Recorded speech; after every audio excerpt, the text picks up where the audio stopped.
The content shared on the Brain Scrub podcast is for entertainment, personal reflection, and general information only.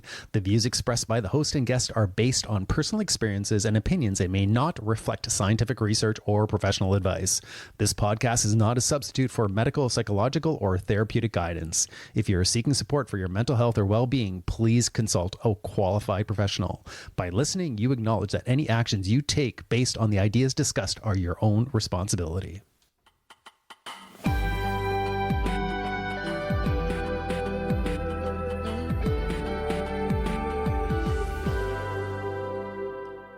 Hello, welcome to the Brain Scrub. I'm your host, Glenn Sollers, and today I do not have my co-host with me. It's summertime. We're busy. Things are happening. I haven't done as many podcasts as I normally do. And yeah, life is like that. And man, lots going on out there, including forest fires and family things and friend situations and traveling. Anyway, here I am. But I have some great content that I think is great today to bring you and talk about on my own. And that is respect. And excuse my language today, but the fuck yous that we might do once in a while with people in our life or people in our work life, just to kind of have an I'll show you. And this really came to light for me in the last week where there was a number of situations where I was called out on stuff, where somebody said, you know, Glenn, you shouldn't be doing that. That's disrespectful and that's not very kind. And we got into a bit of a debate, and that transpired into other situations. I won't get into the details because it was not fun, but I learned a lot about this topic of respect and how people can get really triggered if you don't respect them. And we all know that. And I think we all know people's hot buttons, but sometimes people think respect is a certain thing, and it is person dependent. I might feel a certain way about something because I might have values that align to my way of thinking. And the other person might have a way of thinking based on values that align to that way of thinking. But when you say to somebody else, you're being disrespectful, essentially what you're saying is you're not doing what I expect people to do. And what's happening on the other end is the other person's like, you're not doing what I expect other people to do. And then we get into this respect battle, which goes nowhere. And it's such an interesting topic. When I teach conflict resolution and I talk about respect, most of us, I would say, have learned that treat other people like you want to be treated. No, we are very, very different individuals with very different upbringings, different experiences, different morals, different cultural values.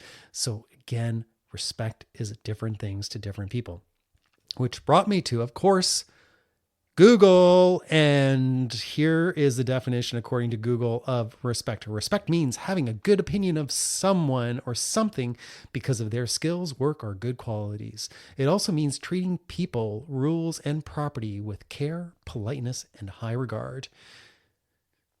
Now, I would agree with that because it is general enough to apply to anybody. It talks about key attributes somebody might have. It is very positive. It is not belittling in any way. It says that we are polite. And I think that's just general kindness. Hello, how are you? Goodbye, thank you. Those are standard things. Those represent good quality. And in terms of care of others, I think that's important as well. If I lend something to somebody, I want them to take care of it. If I have somebody in my home, I want them to take care of my home. If I have something that I own, I would like people to take care of it. I want people to take care of people I love. So that's great. That's the definition of respect. And that's according to Merriam-Webster's dictionary. Now, there's different ways to show respect. And it states here, it takes listening when others speak without interrupting. Here is where the fuck yous come in, because sometimes I do this where I will not listen. I will focus in on what's important to me and I'll justify what's important to me, and I'll interrupt the person or they'll interrupt me to get our point across, and we stop listening because respect and a violation of respect can really hit a trigger button, and I'll get into triggers in a moment. It also states that respect and how to show it means that you are following established rules, norms, boundaries, laws, things like that. We live in certain places of this world. There are laws that have been mandated. We must follow those laws. If we don't, we can be punished for not following those laws.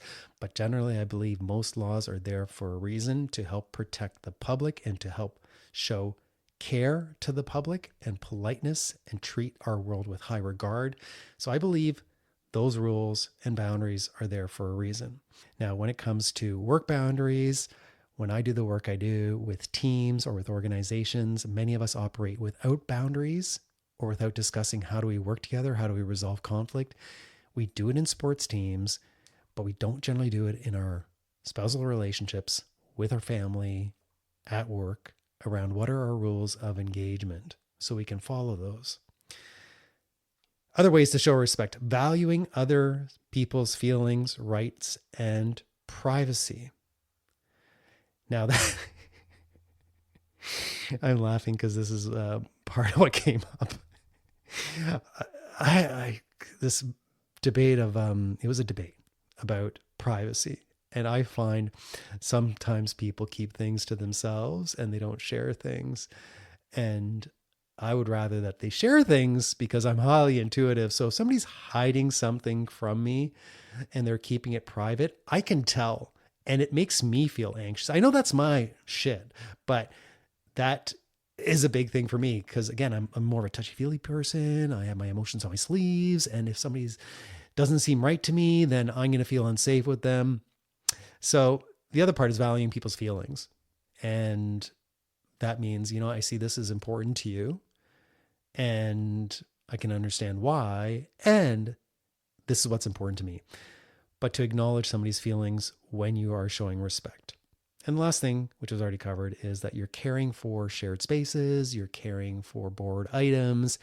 And that means in a household example that with your partner, if you do have a partner, or your friends, to establish here are the boundaries. Here's what my expectations around care. Here's what to do if something goes wrong. Here's how I'd like my place organized. Here's what I want kept clean. Things like that. That's caring for shared spaces. And in my home, we have many shared spaces, but we also have spaces that are our own spaces. And I don't care what happens there.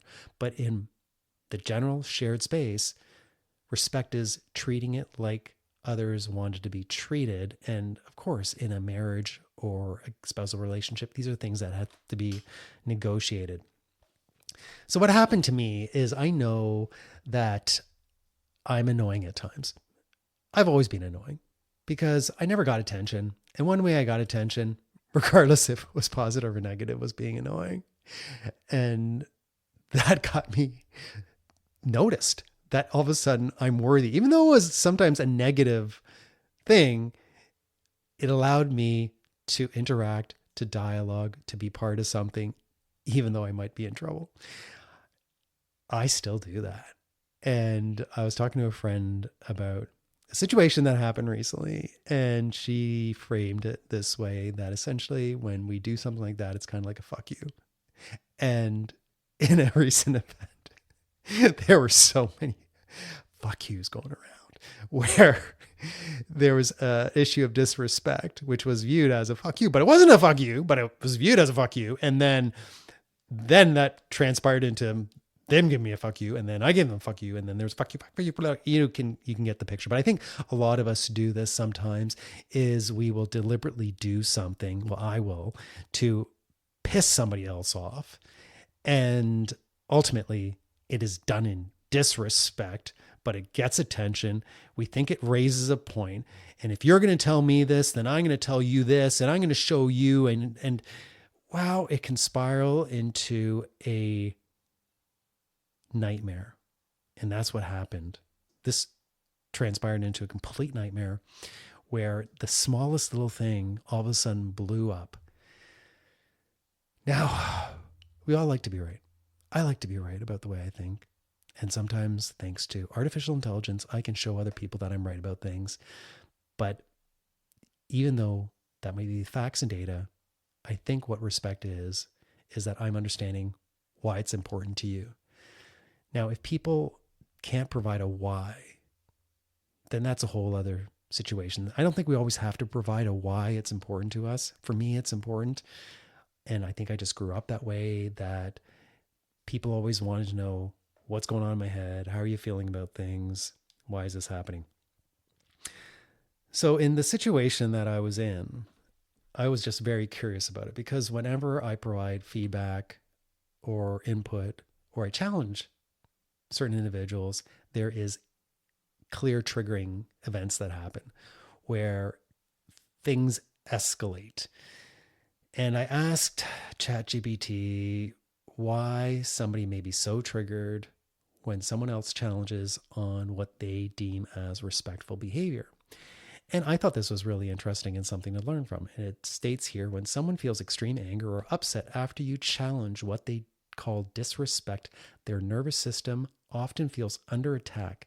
This strong reaction usually stems from deep emotional wounds, a fragile sense of self-worth, or an urgent need to feel safe and in control. Core reasons for these intense reactions are past trauma. Old hurts from the past make minor slights feel like major dangers today. I'm going to speak for me. And there's one trigger instant that I clearly remember, and that is when I turned 16. I told my dad that I can get a driver's license. And he said, no, you have to be 18. And I argued with him. I said, no, you have to be 16. No, you have to be 18. Eventually, I found evidence.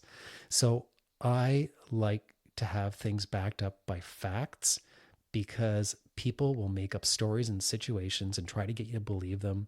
So that's one thing that I've learned. And in order for me to be right, which I learned, because my dad was always the person who was right about everything. So I sometimes fight to be right and to show you that you're wrong, which again is a fuck you. Okay, next core reason for intense reactions: fragile self-esteem. Deep down, they may doubt their own worth and need constant proof that they matter. Oh, yeah. I never felt heard, understood, and it came up with members of my family where, to this day, I get anxious talking to them because I cannot win. And my sense of worth around them feels compromised, and I have a lifetime of that. I used to spend a lot of time alone because I felt nobody was there to support me. So what I tend to do sometimes is I tend to fight. Loss of control. They see challenges as a threat to their power or social standing in the group. This is an important one. When I started facilitating for a living, there were times where I got defensive. Somebody would challenge me on something. I would feel a loss of control. It impacted my verbal and nonverbal cues.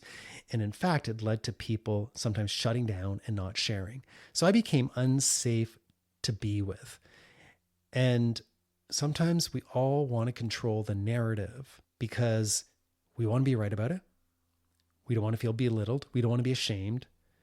So we'll make up stories or we'll create situations that will allow us to be in control, but that can cause stress on the person who's doing it and also stress on other people, which I'm all too familiar with in my own way of being at times. And the last point here is reason: shame and fear. Feeling disrespected brings up hidden shame that is too painful for them to face. I faced a lot of my shame and fear, but in this case here, I think the hard thing for me was to take a step back and to apologize and to let it go. Because sometimes what happens with respect as well is, and this is my situation, the other person continued to do things that was disrespecting me, and they weren't changing things. So that's what helped accelerate this respect battle, because I felt I was being disrespected by certain things. This triggered them to feel disrespected. And we got into a disrespect spiral, and it brought up other things, which again brought up that whole tornado of fuck yous going around, which didn't lead anywhere. So in saying all this, my words of advice are for you to understand with those people that you work with or you're with at home, what are some agreements we can have around our home, how we deal with things that will create mutual respect. Listen to each other about those reasons, about why it's important to them, so you can gain more buy-in. What values do they have that aligns to it? What values do you have? Is there a mutual value that you can agree to? Find out, what do you care about? What's important to you? Why is it important to you? And lastly, stick to the boundaries. Stick to the rules of respect and the rules of engagement. And if somebody happens to mess up, take some time to not just berate them with upset, but to understand, this is what happened. Can you tell me a bit more about it?